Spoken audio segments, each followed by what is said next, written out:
గర్భిణీ గౌరీ వ్రతకథ. ఒకానొక గ్రామములో ఒక పండితుడు ఉండేవాడు. అతనికిద్దరు కొడుకులు. పెద్ద కొడుక్కి పెళ్ళయింది. రెండో కొడుకు బాగా పసివయస్సువాడు కావడంతో ఇంకా విద్యాభ్యాసంలోనే ఉన్నాడు.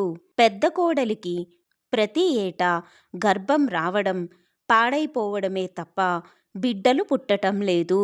ఆ నిమిత్తంగా కొందరు పెద్ద ముత్తైదువులు ఆమెను గర్భిణీ గౌరీ వ్రతం చెయ్యమని సలహా ఇచ్చారు. అందుకామె భర్త అంగీకరించాడే గాని మామగారు మాత్రం ఒప్పుకోలేదు. తానెన్నో యజ్ఞాలు యాగాలు చేశానని, ఆ పుణ్యం చాలునని, పైగా తానిప్పుడో చెరువు తవ్వించుతున్నానని, అందులో నీళ్లు పడగానే తనకు మనవడో మనవరాలో పుట్టి తీరుతుందని డంబాలు పలికాడు. అయినా కోడలు భర్త అంగీకారముతో నోము పట్టింది.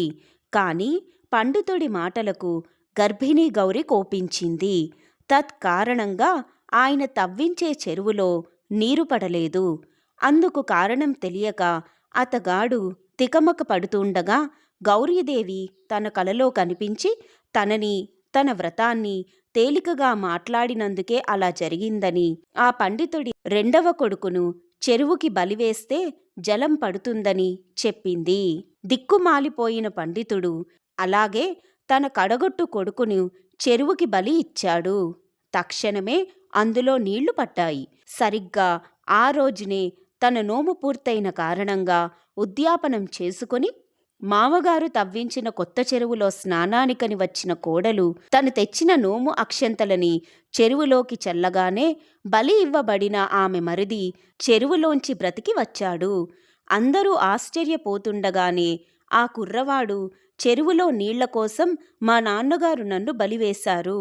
మా వదిన చెల్లిన గర్భిణీ గౌరీ వ్రతం అక్షంతలు నా మీద పడగానే మళ్ళా బ్రతికాను అని చెప్పాడు. మావగారికి గర్భిణీ గౌరీ వ్రతమహిమ అర్థమయ్యింది. వ్రతం తాలూకు అక్షతలకే అంత మహిమ ఉంటే ఇంక వ్రతానికెంత మహిమ ఉంటుందో అనుకొని గ్రామంలోని ముత్తైదువులంతా ఆ వ్రతం పట్టారు. అనతి కాలంలోనే కోడలు గర్భం ధరించి పండంటి బిడ్డను కంది. ఉద్యాపనం.